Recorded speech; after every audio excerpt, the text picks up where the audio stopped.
Una organización civilizada y la convivencia, no es solo el poder. Hemos confundido poder político con política. La política es una palabra noble cuando la entendemos bien. Así que si confiamos en nosotros mismos, somos capaces de organizar, de comunicarnos, de dotarnos de confianza mutua, entonces podemos confiar en la política. Si se la dejas todo a los profesionales, las cosas cambian. Ya no puedes confiar lo mismo porque obviamente están buscando más poder.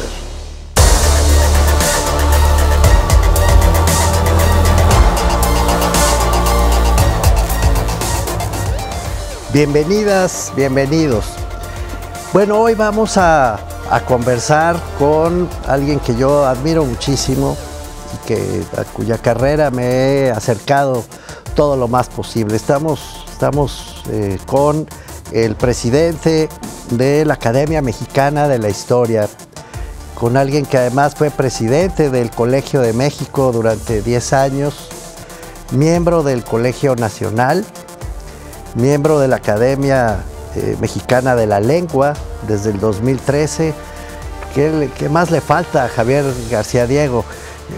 Miembro de la Academia del Sistema Nacional de Investigadores, naturalmente en el nivel más alto, y uno de los mejores historiadores de México. Él, cuando lo invité, le dije, yo creo que eres el mejor, pero se enfadó, entonces no quiero repetirlo, ya lo estoy haciendo, pero sin duda es el mejor de la Revolución Mexicana. Eso sí, espero, Javier, que esté fuera de toda discusión. De veras es un honor que nos acompañes. Muchas gracias por estar con nosotros, querido Javier. El gusto es todo mío, de verdad, por ti, Mauricio, por Guadalajara, por la universidad. Pues es la tierra de mis mayores, así que sí, yo estoy encantado. Qué bueno, Javier. En esta entrevista, en esta conversación. Muchas gracias, Javier. Pues hablando con el presidente de la Academia Mexicana de la Historia, por cierto, es también el director de la Capilla Alfonsina, de este recinto maravilloso que está en la Ciudad de México, que reúne pues toda la memoria vinculada con don Alfonso Reyes, diseñada, entiendo, por él mismo, ¿no es cierto, Javier? Así es. Sí, un lugar precioso. Una casa museo de un escritor como no hay otro, yo diría, en el continente, porque ni siquiera Borges dejó una casa así. Claro. En fin, es un lugar que deberían conocer todos los capitalinos o los que vayan a Ciudad de México. Y los no capitalinos también, yo creo que hay que darle mucho más difusión. Yo que he tenido el privilegio de estar ahí contigo, creo que sí vale la pena divulgarlo. Javier, voy al punto, porque tenemos poco tiempo y quiero aprovecharte. Todos los gobiernos del planeta, hasta donde yo alcanzo a ver de toda la historia, han aprovechado su propia historia, han construido su propia épica histórica. No es una cosa exclusiva del gobierno actual, en mi opinión, de Andrés Manuel López Obrador, pero sí me llama mucho la atención la singularidad que le ha dado este gobierno a su replanteamiento histórico. ¿A ti te parece algo singular de este gobierno? ¿Cómo ves eso en tanto que presidente de la Academia? Bueno, primero que todo, acabas de decir algo que es una verdad de Aquilo. O sea, prácticamente todos los gobiernos buscan una legitimación en la historia, una identidad, pero yo diría no nada más los gobiernos, y por eso a mí no me gusta el término historia oficial. Siempre digo historia gubernamental, porque historia oficial también puede, los movimientos de izquierda, Mauricio, también tienen su historia oficial, buscan legitimarse, buscan tener una continuidad histórica. Demos un ejemplo muy rápido, el movimiento zapatista del 94, pues rápidamente se legitimó con el nombre precisamente de estos rebeldes surianos, y constantemente lo hace. Claro. Por ejemplo, habla de la Convención de Aguascalientes, muchas de las comunidades chiapanecas tienen nombres históricos, le gusta hacer, digamos, despliegues vinculados a ciertas efemérides, ciertas fechas, lo que también hace el presidente López Obrador. Entonces, los gobiernos, las instituciones, la Iglesia Católica tiene su historia oficial. Sí, claro. Prácticamente todo mundo busca la legitimidad que te puede dar la historia, la identidad que te da la historia. Y también lo que mencionas, cada cambio de gobierno, cada cambio histórico que es más relevante, tiene una nueva postura ante la historia. Pensemos, por ejemplo, llegan los españoles a México siglo XVI, Sí. todavía no estoy calificando su llegada, ¿eh? Sí, sí, sí, de Y acuerdo. evidentemente se empieza a hacer una nueva historia, una historia de la colonización, una historia de la conquista, está Bernal Díaz, está Hernán Cortés, Sí. una historia de la conquista espiritual, las órdenes, casi prácticamente todas las órdenes tienen un cronista, se deja de lado la historia gráfica, la historia de los códices, Sí. ¿sí? Y se pone una historia que trata de incluir a esta nueva parte del mundo, pues en la historia mundial, en Porque la hay que historia rebuscar. de la religión cristiana, etcétera, etcétera. Pero lo Cuando dices, viene la independencia, lo dices ¿sí? bien, Javier, perdón que te interrumpa, es que la legitimidad es un concepto jabonoso y entonces en realidad rebuscan en la historia aquello que coincide con su posición actual. Es decir, es una caja a la que asisten, así lo veo yo, pero no sé cómo lo verás tú. Y entonces obtienen de esa caja lo que más les conviene. Sí, pero yo diría que hay acentos, hay personalidades. Por ejemplo, el PRI durante muchos años, los Sí. gobiernos emanados del PRI, no tenían una legitimidad electoral, Ujú. tampoco, vamos a decir, Así es. que no la merecían, simplemente no tenían oposición. Yo es lo que sostengo, que Ok. la oposición era muy tenue, hasta ciertos años que tú conoces Sí. como nadie por haber trabajado en el entonces IFE. Sí.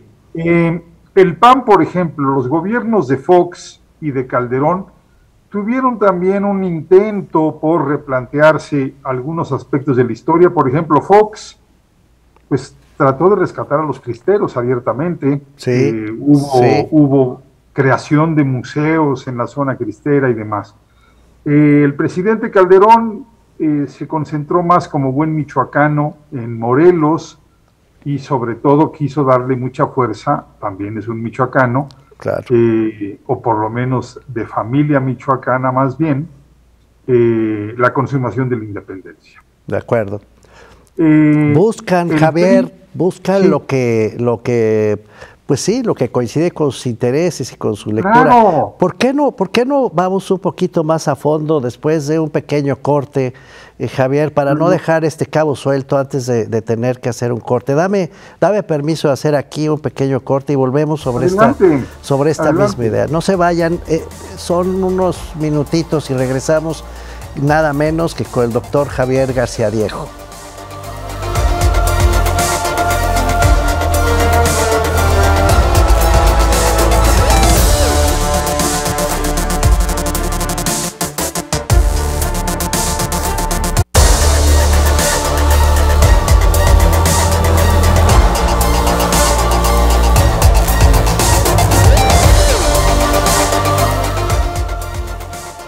Volvemos con el doctor Javier García Diego. Efectivamente, todos los gobiernos buscan y rebuscan una buena parte de su legitimidad, no solo en lo que hacen, sino en el pasado histórico. Todos lo han hecho. Javier, yo veo, sin embargo, también en este gobierno, tú corrígeme por favor, una especial énfasis en dos rasgos que advierto. Uno, la idea de que la historia la hacen los grandes héroes, grandes personajes. Está incluso en su logotipo, ¿no es cierto?, en la imagen gráfica del gobierno, los grandes héroes de cada momento histórico. Y otro, la idea según la cual la historia patria es una hechura propia, que emergió solamente de México, de su pasado, de sus héroes, pero que tiene poca conexión con el resto del mundo. ¿Estoy leyendo mal, Javier, o por ahí van las cosas? No, estás leyendo muy bien. A ver, uno podría decir que al presidente López Obrador le gusta especialmente la historia, tiene de verdad, una predilección muy clara Sin por duda. la historia, a diferencia de otros presidentes que no la tenían. Sin ¿sí? duda. López Portillo pero a la mejor, ¿no? Definitivamente sí tiene una interpretación de la historia que tiene que ver con algo muy fuerte. No es lo mismo identificarte o simpatizar con los cristeros porque algún familiar tuyo hace 2 o 3 generaciones tuvo esas inquietudes, o no es lo mismo decir que idealizas a Morelos porque naciste también en la capital, entonces Valladolid, hoy Morelia. No, en el caso de López Obrador es muy claro. Sí. Él se identifica con las 3 que él considera grandes transformaciones de México. Esto es, para él su movimiento es un movimiento que rebasa un triunfo electoral.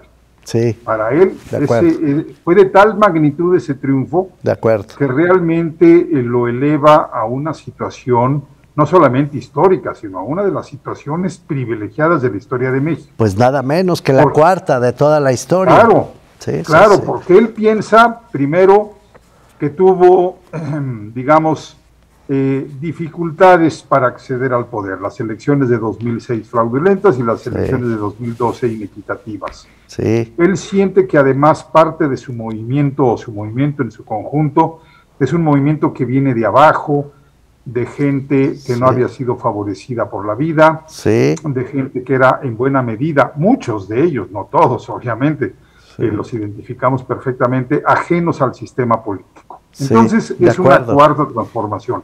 Aquí me preocupa una cosa, Mauricio, y tú como politólogo lo sabes bien y los que nos escuchen coincidirán. Es una buena, digamos, es una buena idea para campaña electoral.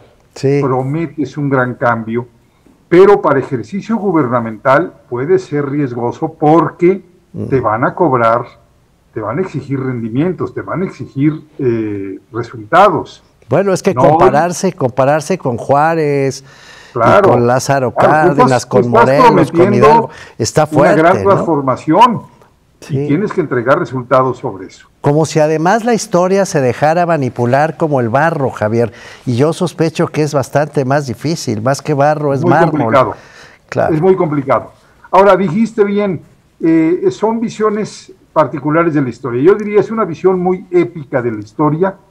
Solamente le interesan las transformaciones violentas. Está hablando de 3 transformaciones violentas, sin duda. Características por eso. Sin embargo, ha habido transformaciones importantísimas, no solamente en México, sino en la historia mundial, que no tienen que ver con la violencia. O sea, ¿cómo explicarías la historia del capitalismo, la historia de Inglaterra sin la revolución industrial? Imposible. ¿O cómo explicarías el poderío de Estados Unidos sin la revolución tecnológica? Imposible. Y no son transformaciones violentas. Entonces, a esas habría que considerar. Si me preguntas rápidamente, ¿qué transformación para ti es la más importante en la historia de este país? Yo diría una que no es violenta, es la mestización del país. Bueno, pues es probablemente la más importante de todas, nada menos. Creo que sí. Es lo que define nuestra identidad. Sí, entonces ese es un punto que hay que considerar. Un segundo punto. Porque está marcando rupturas, ¿no es cierto, Javier? Lo que quiere es marcar rupturas. Las continuidades. Exacto. Y las continuidades son, aquí lo tengo que decir claramente, son muy provechosas para los países, para las instituciones, para los seres humanos. Las continuidades no quiere decir atrofia, no quiere decir quietismo. Puede ser un gran proceso de fortalecimiento, una continuidad de años, de decenios, en fin. Pues sí, lo sabemos con la construcción eso me preocupa. democrática. Luego, una visión maniquea.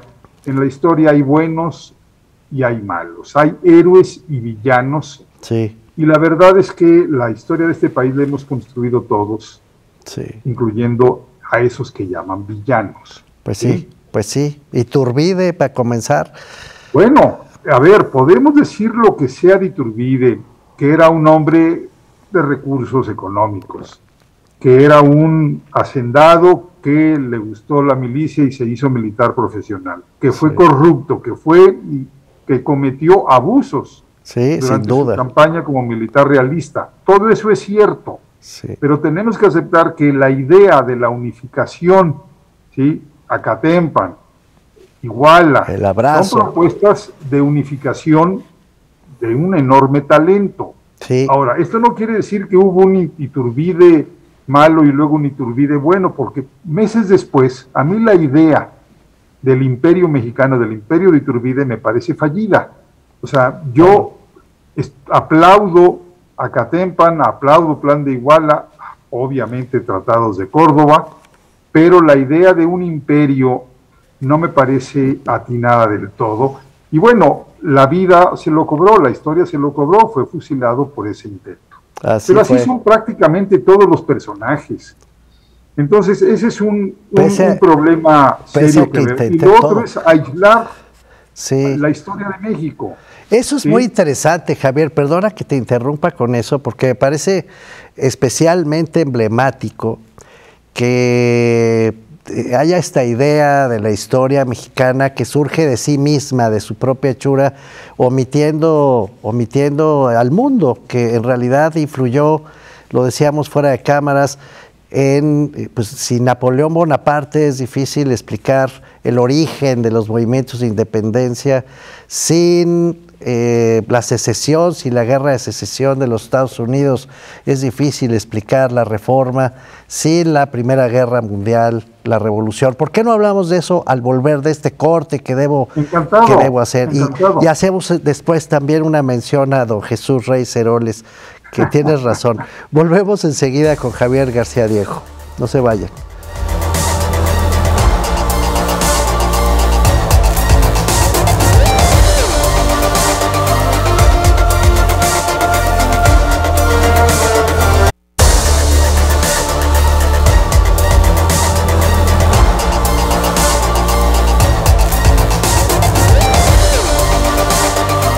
Estamos de vuelta con Javier García Diego.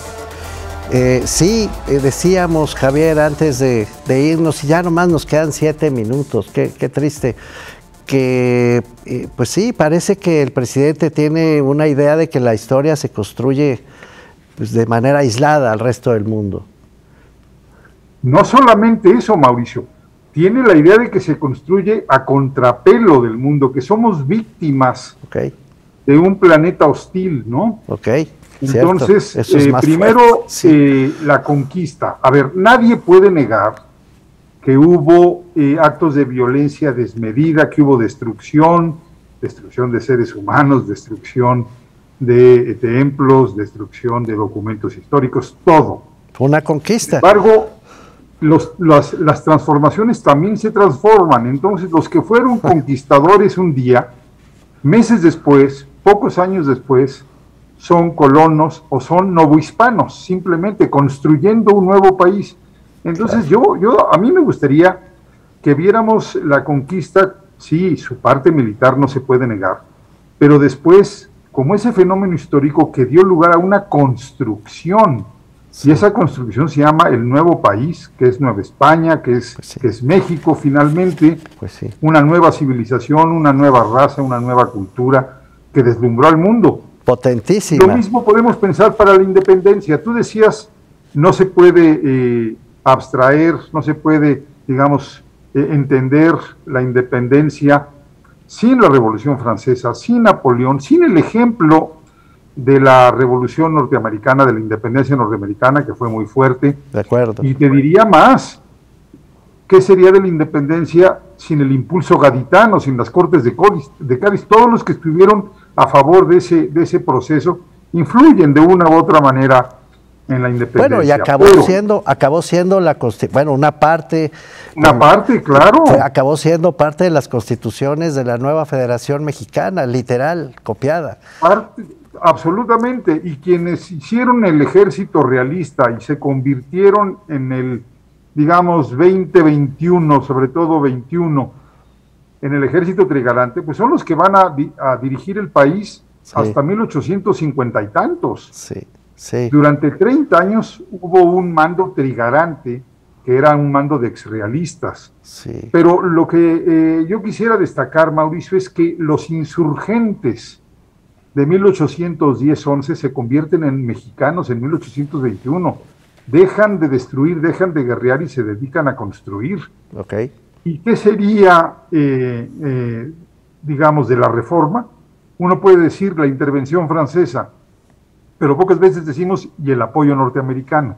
De ese no hablamos. Así es. ¿No? Ahí te Pero fue importantísimo. te puse en el librero, si hacen luego un acercamiento a Reyes Heroles. Mira, me lo redistribuyeron por todos lados, porque me decías que ya es el centenario de su nacimiento. Así es. A ver, Mauricio, otro problema es cuando empiezas a hacer selección histórica, cuando empiezas a escoger tu memoria, tus identidades, pues puedes cometer actos de injusticia. Este año, en abril de este año, cumplió 100 años de nacido Jesús Reyes Heroles, que más que un personaje de un partido, del PRI, fue un personaje que aportó muchísimo, y tú lo sabes mejor que nadie, al sistema político mexicano. Sin duda. A la modernización, a la civilidad de ese sistema político que antes de él era tan bronco, tan hegemónico, tan de una sola voz. Sí. Y don Jesús, bueno, le dio frescura, lo hizo competitivo, en fin. Sí. ¿Qué decir?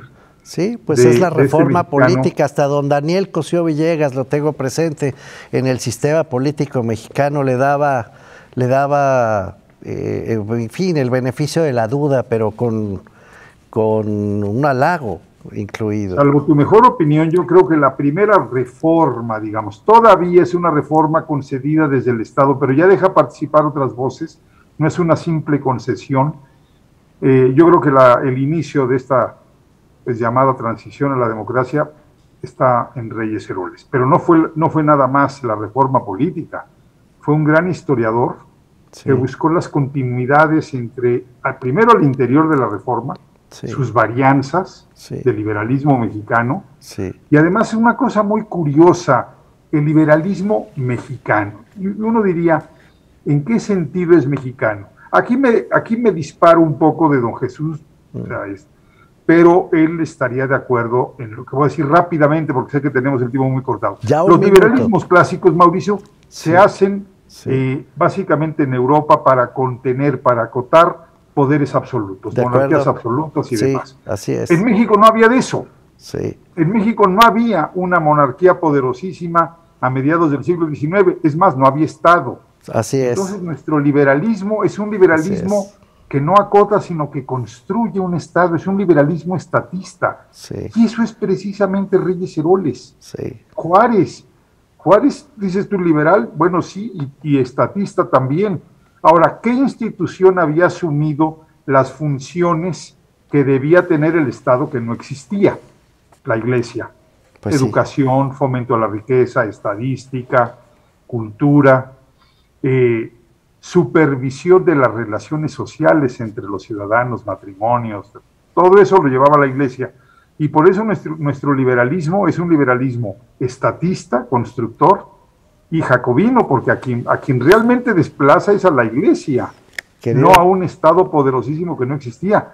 Por eso creo que vale la pena llamarlo liberalismo mexicano, distinto al inglés, distinto al francés, al español, a todos. Pues hagamos cada uno tiene sus características. Hagamos este homenaje a don Jesús Reyes Heroles, aprovechando tu presencia, querido Javier. Tengo que irme ya, se nos ha acabado el tiempo. Yo encantado de haber platicado contigo, Mauricio. Ojalá vuelvas a estas conversaciones. Creo que fue Carlos Fuentes, tú me corregirás, quien decía hay que imaginar el pasado y recordar el futuro. Y hacerlo contigo es un placer. Muchas gracias, Javier García Diego, por acompañarnos. Un abrazo, Mauricio, y mil gracias. Hasta luego, y nosotros nos vemos en la siguiente conversación. Muchas gracias.